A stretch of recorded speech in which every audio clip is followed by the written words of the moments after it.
Vamos lá para a nossa segunda aula de defesas em execução. Na primeira, nós falamos sobre a teoria geral das defesas em execução e nessa segunda aula a gente fala da visão macroscópica.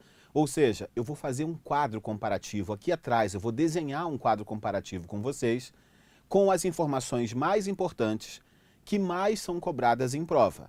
E depois, claro, em outros vídeos, a gente fala especificamente sobre cada uma das defesas do executado, ok? Tema de hoje, então, visão macroscópica das defesas do executado. Vai, solta a vinheta aí e a gente começa já já. Tem vinheta? Não tem? Então não tem vinheta, vamos direto então, visão macroscópica das defesas do executado. Vamos lá. Eric, me ajuda aí. Essa linha tá aparecendo? Tá? Show. É para aparecer mesmo. E essa aqui tá aparecendo? Beleza. Então aqui a gente vai colocar as defesas do executado. Impugnação, embargos e exceção de pré-executividade.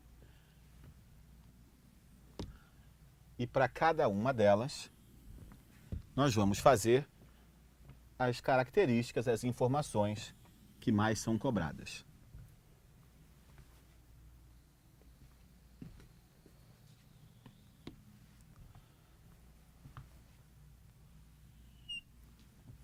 Ficando bonito esse quadro.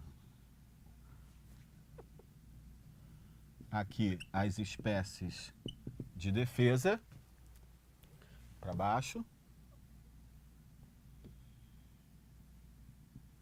E aqui em cima, características. Primeira delas,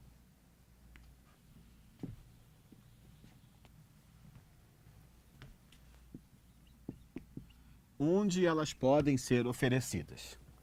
Em que tipo de execução eu posso oferecer cada uma delas? A impugnação é oferecida em fase de cumprimento de sentença. Os embargos são oferecidos em ação autônoma de execução. E a exceção de pré-executividade pode ser oferecida em qualquer uma das duas, em ambas, tanto na fase quanto no processo autônomo de execução, eu posso oferecer exceção de pré-executividade. Segunda distinção,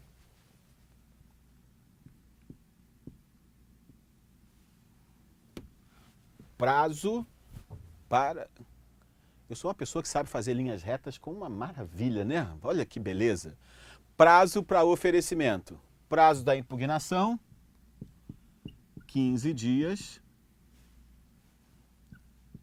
Artigo 525. Prazo dos embargos também é de 15 dias. Artigo 914, eu acho. Aí vamos para a conferência.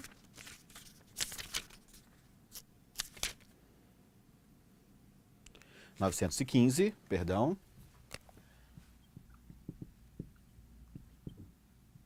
Artigo 915. E a exceção de pré-executividade não tem prazo, ela pode ser oferecida a qualquer tempo.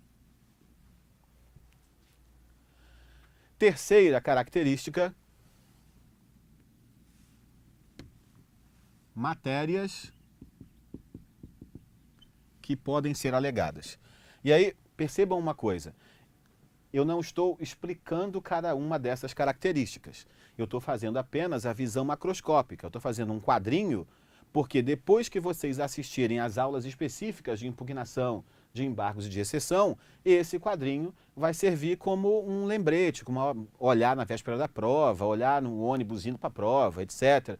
Esse quadro vai ter as informações que são cobradas em provas, as explicações de cada um desses quadrados aqui, a gente faz nas aulas específicas, tá?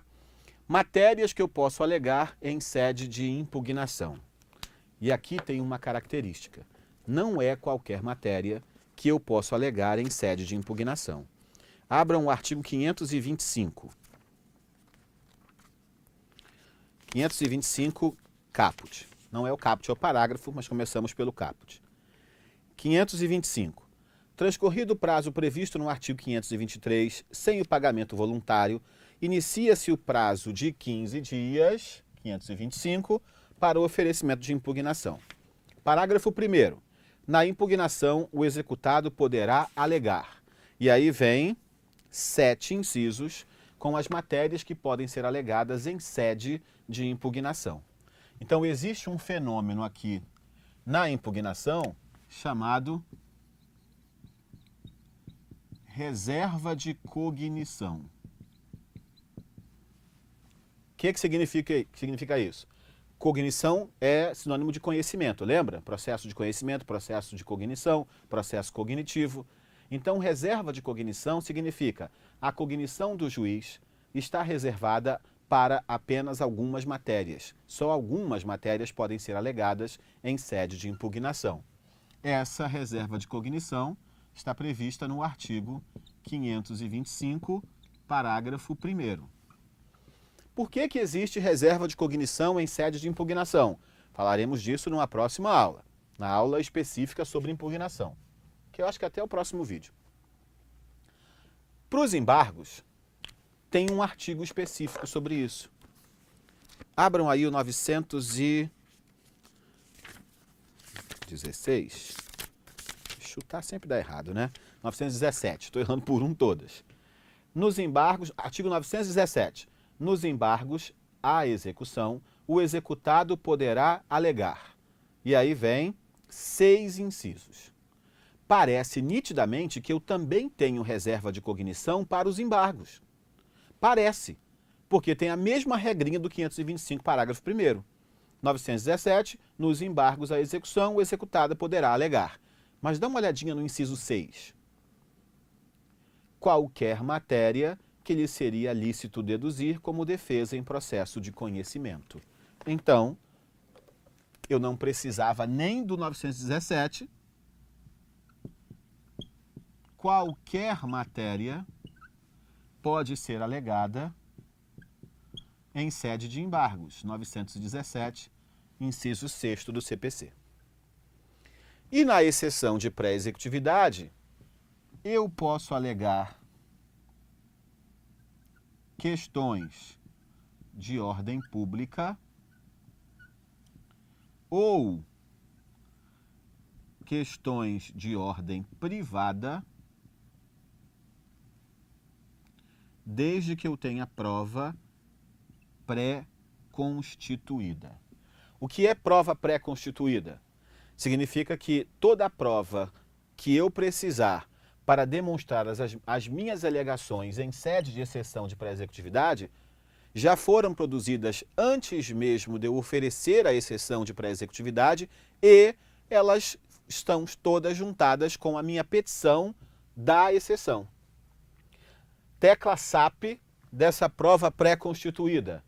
Não existe dilação probatória na exceção de pré-executividade. Tudo tem que estar demonstrado já na petição que apresenta a exceção de pré-executividade em juízo. Ok? Próxima característica. Natureza jurídica. A impugnação tem natureza jurídica de mero incidente processual. Incidente porque é uma simples petição apresentada em juízo. Os embargos têm natureza de ação autônoma de conhecimento.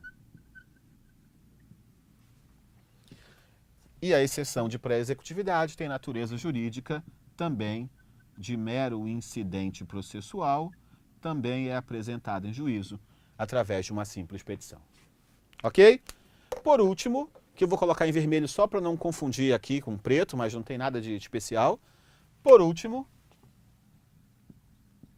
efeito suspensivo da execução. Ou seja, essas defesas, quando apresentadas, fazem com que a execução fique suspensa?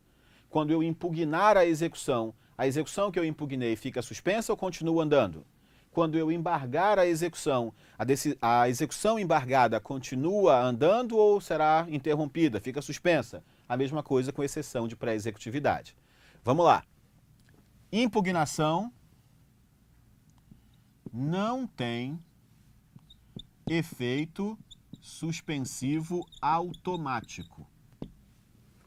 Você não tem, simplesmente pelo fato de oferecer a impugnação, não suspende automaticamente a execução. Isso não acontece. Mas pode ser requerido esse tal efeito suspensivo. A mesma coisa acontece com os embargos. Não tem efeito suspensivo automático, mas pode ser requerido. A mesma coisa acontece com a exceção de pré-executividade. Não tem efeito suspensivo automático, mas pode ser requerido. Para que eu possa requerer esse tal efeito suspensivo, existem alguns requisitos que serão vistos quando falarmos da impugnação, do vídeo de embargos e do vídeo de exceção de pré-executividade. Ok? Essa é a hora que você vai printar a tela. Eu não vou apagar, mas vou ficar na frente, vai cobrir muita coisa. Você vai printar essa tela para ficar com esse quadrinho aí. Depois pode digitar bonitinho no computador. Se alguém for um samaritano bem legal, pode me enviar pelas minhas redes sociais esse quadrinho, porque eu não tenho. E aí você tem um bom material para a véspera de prova, para o dia de prova e assim por diante. Tudo bem? Bom, então, olha o que a gente fez até agora. Nós já fizemos, eu prometi pelo menos 5 aulas sobre defesas em execução. Pode ser que tenha mais, porque eu acabo falando e perco o horário. Primeiro vídeo, a gente viu a teoria geral das defesas em execução. Aí separa defesas do executado, que são aquelas 5. Tem as defesas na execução, mas que não são do executado, são de terceiro, os embargos de terceiro. Hoje, nesse vídeo, a gente falou dessa visão macroscópica, colocou as informações aí, e nos vídeos seguintes a gente vai falar especificamente da impugnação, dos embargos, da exceção, dos embargos de terceiro e assim por diante. Ok? Eu me despeço então de vocês. Eu sei que o vídeo está curto, tem menos de 15 minutos, mas eu não quero ingressar num outro tema para que no futuro, quando você quiser olhar uma aula específica, você clica certinho naquele vídeo lá. Tá bom? Tchau, tchau!